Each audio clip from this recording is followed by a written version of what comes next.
My life as a cardiologist was pretty straightforward until Alex walked into my clinic. That day changed everything. I remember it was a busy Tuesday morning, and I was halfway through my coffee when he came in, looking a bit nervous but with a smile that could light up the room. "Good morning, Dr. Smith," he greeted, extending his hand. "I'm Alex. Here for the 10 a.m. appointment." I shook his hand, noting the firm grip. "Nice to meet you, Alex. Please, have a seat. What brings you in today?" He laughed, a bit awkwardly, and said, "Well, I've been getting these weird chest pains." "Probably nothing, but my buddy dared me to get it checked out, said I'm getting old." I couldn't help but smile. "Let's not jump to conclusions. We'll run some tests and see what's up. How old are you, if you don't mind me asking?" 32, he replied, with a grin.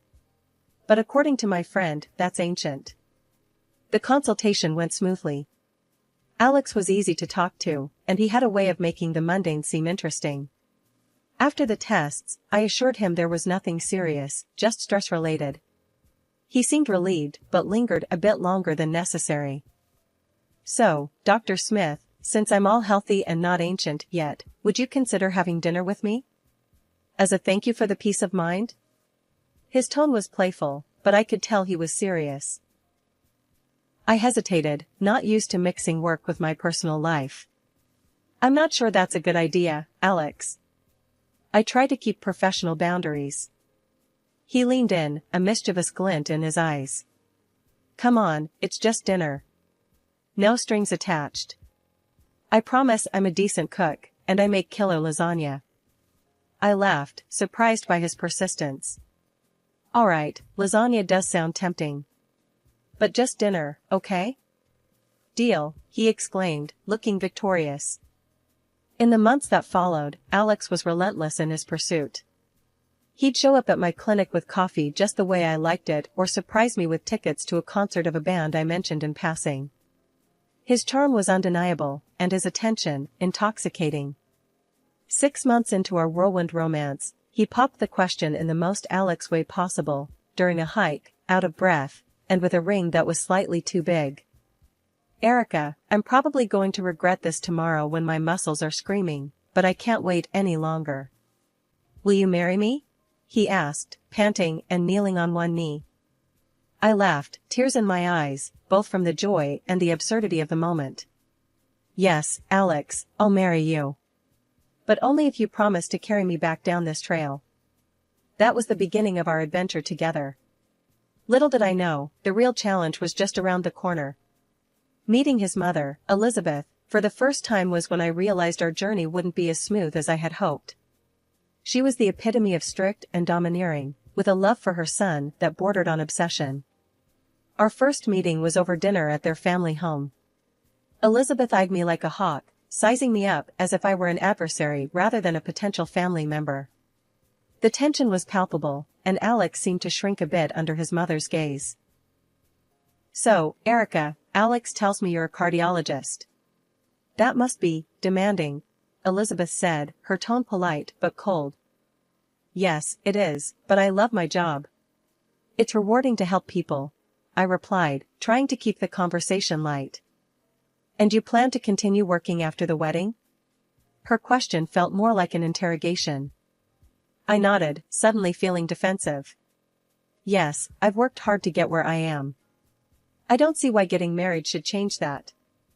Elizabeth's lips thinned into a disapproving line. "I see. Well, I just hope you remember that your first duty is to your husband and future family, not your career." That night, Alex and I had a long talk. He assured me that we'd face whatever came our way together, including his mother's disapproval. I wanted to believe him, but deep down, I knew this was just the beginning. Elizabeth wasn't the type to back down, and neither was I. After the wedding, Alex and I settled into our routine. Life was good, or so I thought, until Elizabeth, my mother-in-law, decided it was her divine mission to fix our lives. Her surprise visits became a regular annoyance, each one marked by her critical eye scanning our apartment like a drill sergeant inspecting a barracks. One Saturday, as Alex and I were enjoying a rare lazy morning, the doorbell rang. I glanced at the clock, 8 a.m., and groaned. Alex shot me a knowing look before heading to the door. Sure enough, Elizabeth barged in, her eyes immediately zeroing in on the unwashed dishes from last night's dinner. "Good morning, Elizabeth," I said, trying to keep my voice neutral. "To what do we owe the pleasure?" She sniffed, ignoring my question. "You know, Erica, a clean home is a happy home. It's not healthy to live in such disarray." Alex, ever the peacemaker, chimed in. "Mom, we were just about to clean up. Why don't you sit down, and I'll make you some coffee?" But Elizabeth was on a roll, her gaze now fixed on the living room. "And that couch. It's all wrong for the space. Have you considered moving it against the other wall? And those curtains. Dear, they do nothing for the room." I bit my tongue, counting to 10 in my head. Alex, sensing my growing irritation, tried to steer his mother towards the kitchen. "Mom, seriously, the coffee. Let's go." As they disappeared into the kitchen, I followed, not ready to let Elizabeth have free rein in my apartment. The criticism didn't stop at the decor. Next, she launched into our dietary habits when she noticed the takeout boxes in the trash. "Eating out again?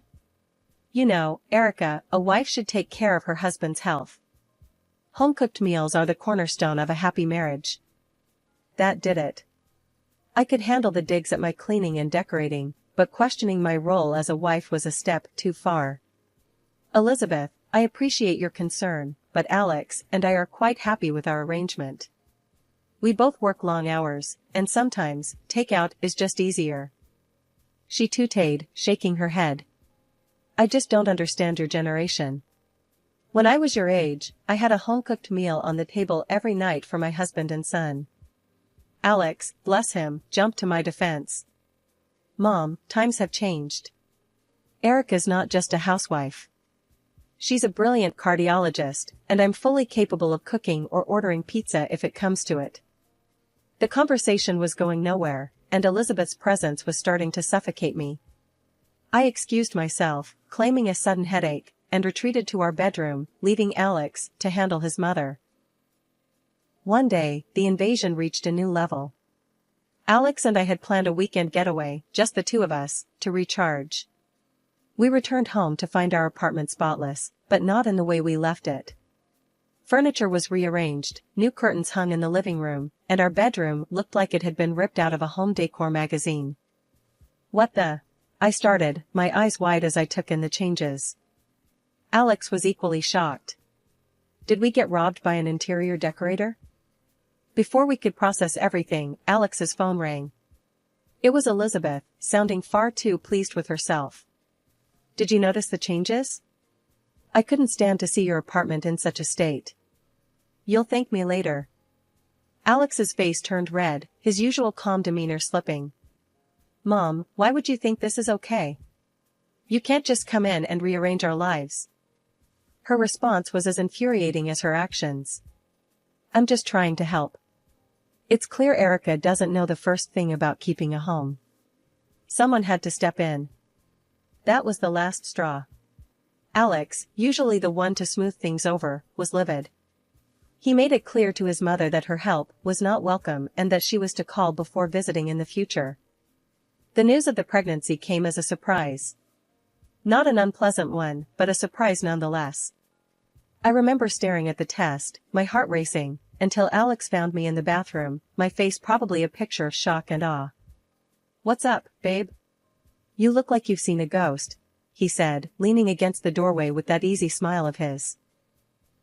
I handed him the test without a word, watching as his expression shifted from curiosity to outright joy. "Seriously? We're gonna have a baby?" he whooped, lifting me off the ground in a tight hug. "Yeah, seems like it," I managed, the reality of it all beginning to sink in. We decided to tell Elizabeth and Alex's dad, Robert, over dinner at their place. Predictably, Elizabeth's reaction was intense. "A baby? Oh, my goodness, this is wonderful news. Finally, I'm going to be a grandmother." Her excitement was genuine, and for a moment, I saw a softer side to her. Robert was equally thrilled, beaming with pride. "Congratulations, you too. This is fantastic news. But, of course, Elizabeth couldn't let the moment pass without slipping in her 2 cents. Erica, you'll have to be very careful now. Pregnancy isn't easy, and with your job. Well, I just hope you're planning to take it easy. I bristled at the comment, ready to defend my ability to work and be pregnant, but Alex squeezed my hand under the table, a silent plea to let it go for the night. The pregnancy wasn't easy, as Elizabeth had so eagerly predicted. My peanut allergy, always a nuisance, became a constant threat, requiring me to be extra vigilant.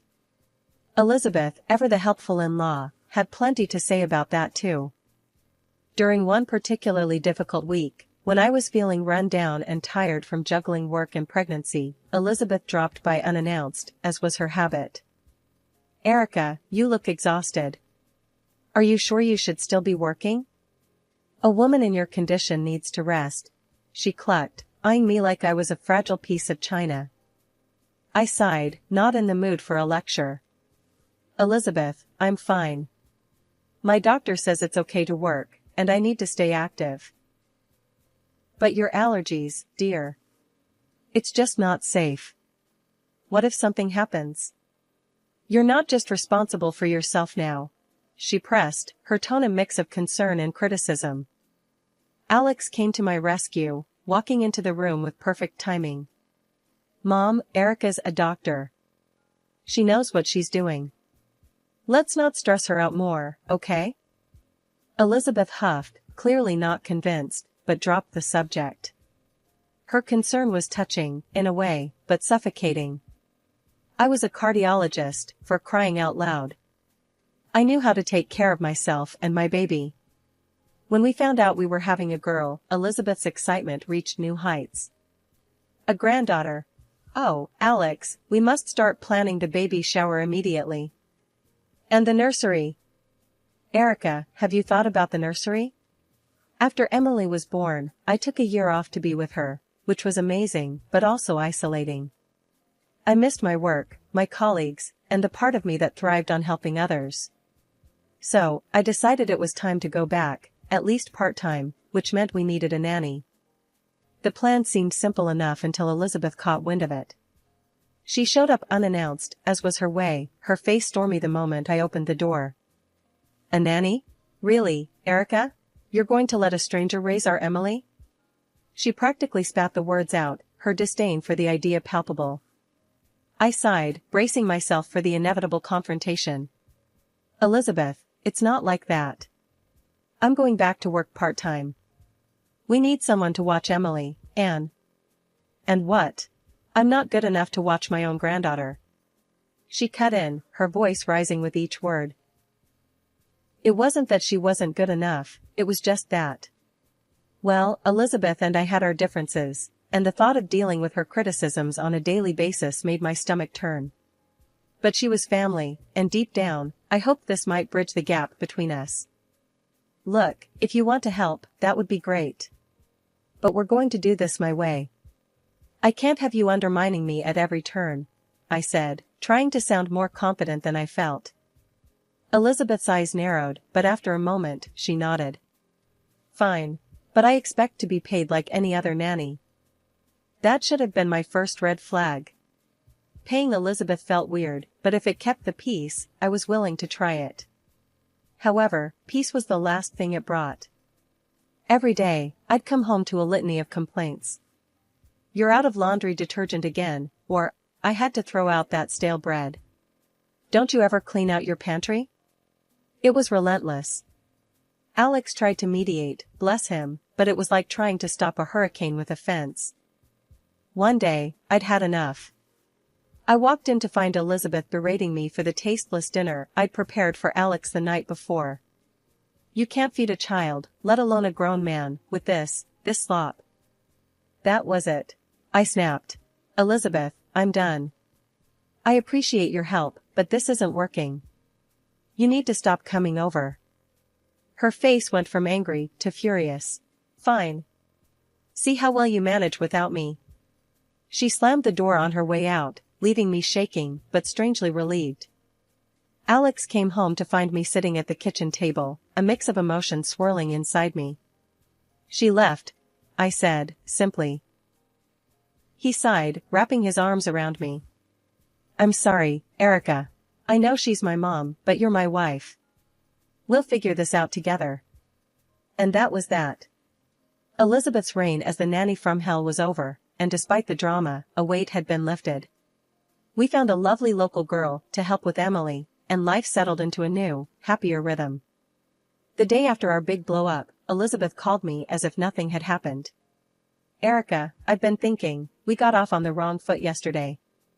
I baked a pie. Thought I'd come over, maybe we can start fresh? I was on edge, still reeling from our last encounter. The last thing I wanted was to see her, but the constant fighting was draining. Maybe this pie was her olive branch. All right, Elizabeth. Let's try this again, I sighed, hoping for the best, but expecting the worst. She showed up 2 hours later, pie in hand, smiling as if we were old friends. Here, I made your favorite. Let's put all that unpleasantness behind us, shall we? I forced a smile, taking the pie. Thanks, Elizabeth. That's very kind of you. Just then, my phone rang. Work needed me, urgently. My heart sank. I couldn't leave Emily alone, not with things so strained between Elizabeth and me. Actually, Elizabeth, I just got called into the clinic. Would you mind watching Emily for a bit? I asked, the words tasting bitter in my mouth. Her eyes lit up, a stark contrast to the dread filling my stomach. Of course, dear. Go, don't worry about a thing. We'll have a grand time. I hesitated, looking at Emily, then back at Elizabeth. There was no choice. Okay, I'll be as quick as I can. Thank you, Elizabeth, I said, rushing to gather my things and head out the door. Driving to work, my mind wasn't on the emergency waiting for me, but on Emily and Elizabeth. The uneasy truce felt fragile, and I couldn't shake the feeling of dread about leaving them together. Every minute dragged on, my thoughts constantly drifting back to how Emily was doing, hoping that Elizabeth's offer to make amends was genuine and not just another tactic to assert her control. The day was dragging on, my mind a constant cycle of worry about Emily and trying to focus on work, when my phone rang. It was Elizabeth, panic-edging every word as she practically yelled, Erica. Emily, she can't breathe properly. You have to do something. My heart plummeted. Calm down, Elizabeth. Tell me exactly what's happening, I said, trying to keep my voice steady despite the rising panic. She's wheezing and her face is all puffed up. What do I do? Elizabeth's voice cracked, a mix of fear and confusion bleeding through. I knew immediately what was happening. Listen to me very carefully. Go to the kitchen, second drawer. There's an EpiPen. Use it now. I'm calling 911 and I'm on my way. Hanging up, I dialed 911, explaining the situation as best as I could while grabbing my keys and rushing out the door. My mind raced, thoughts jumbled. How did this happen? We were so careful with food. I made it home in record time, finding the paramedics already there, attending to Emily. The relief that washed over me when I saw her breathing was better, albeit still strained, was indescribable. Elizabeth was a mess, pacing back and forth, her earlier accusations forgotten in the face of the emergency. I don't know how this happened, Erica. I swear, we didn't eat anything unusual, she said, her voice trembling. I didn't have time to respond, my focus solely on Emily as the paramedics worked. They decided to take her to the clinic for further observation, not wanting to take any chances. I nodded, understanding and grateful for their thoroughness. At the clinic, they confirmed it was anaphylactic shock, likely from a food allergen. I couldn't wrap my head around it. We were so careful, especially with Emily's and my allergies. There must have been some cross-contamination, I muttered, more to myself than anyone else. Elizabeth was quick to defend herself. I didn't give her anything from the list you gave me. You have to believe me, Erica. I'd never put Emily in danger. I was too tired to argue, too relieved that Emily was okay to hold on to anger. We spent the rest of the day at the clinic, Emily gradually returning to her usual self, though still a bit groggy from the medication. That evening, after the longest day of our lives, Alex and I sat in the living room, holding each other, grateful for the quiet and that Emily was safe in her bed. The stress and fear had drained us both, but there was a sense of relief that it was finally over. Alex, ever the caretaker, got up to make us some tea. He spotted the pie his mom had brought over earlier on the kitchen table. "Hey, you want a piece of pie Mom brought?" he asked, trying to lighten the mood. "No, thanks. Just tea for me," I said, not having the slightest appetite for anything, especially not that pie. He shrugged and cut himself a piece. That's when he noticed something that stopped him cold. "Huh, looks like someone already had a bite." Then he took a bite, chewed thoughtfully, and his face changed. "Wow, that's a strong smell of peanuts." My heart stopped. Peanuts. The reality hit me like a ton of bricks. "Alex, that's it. The peanuts. Your mom, she knows I'm allergic." "And Emily." I couldn't finish the sentence, the implication too horrifying to voice fully. The next day, we confronted his parents. The tension was palpable as we laid out the accusations. Alex, usually so calm, was shaking with anger. "Mom, did you put peanuts in that pie? You know Erica and Emily are allergic. What were you thinking?" His mother's face was a mask, but her eyes, there was something in them that chilled me. I just wanted to make a pie. I didn't think." But Alex wasn't having any of it. Didn't think? Or didn't care? "You could have killed our daughter." That's when his dad stepped in, his voice thunderous. "Is this true? You endangered your granddaughter? I can't believe this. I'm calling the police." And he did, right there and then. The police came, and faced with the evidence, Elizabeth didn't deny it. "I just wanted Erica out of the way," she said, a statement that would haunt me forever. After everything that went down, the dust finally settled. Elizabeth was sentenced to prison, a severe punishment that kept her away for a good long while. It was a tough pill to swallow, seeing family torn apart like that, but it was necessary, for Emily's safety and our peace of mind. A few weeks after the trial and all that, Alex's dad, Robert, showed up at our door. It was the first time we'd seen him since everything happened. The man looked like he'd aged years in just a few months, weariness etched into every line on his face. He didn't waste any time, just got right to the point. "Erica, Alex. I'm so sorry. For what Elizabeth did. I can't even begin to. I just never thought." Alex cut him off, not unkindly. "Dad, it's okay. We know you had nothing to do with it." Robert nodded, his eyes misty. "I brought something for Emily. And, if it's all right with you, I'd like to see her. Missed her like crazy." Looking at Alex, we shared a silent conversation. This was his dad, Emily's granddad. Family, despite the chaos and hurt. "Of course, she'd love to see you, Robert. Wouldn't you, Emmy?" I said, turning to our daughter, who was eyeing the big bag of gifts with wide, curious eyes. "Grandpa," Emily squealed, recognizing him instantly. The joy in Robert's eyes was unmistakable as he knelt down to hug her, handing over the gifts one by one, each wrapped with care. Later, sitting down with cups of coffee, Robert spoke up again. "I've filed for divorce. Can't stay married to someone capable of, well, you know. It's hard, after all these years, but it's for the best." Alex put a hand on his father's shoulder. "It's going to be okay, Dad. We're here for you. We're family." "Yeah," I added, squeezing Alex's hand. "We'll get through this together. And hey, Emmy's got her grandpa back. That's all that matters." Robert smiled, a genuine, relieved smile. "Thank you, both of you. Means the world to me. I just want to be a part of your lives, and Emmy's. Make up for lost time." And that was our new beginning. A fresh start, not just for us, but for Robert too. Life had thrown us a curveball, but we'd caught it, and now, we were moving forward, together.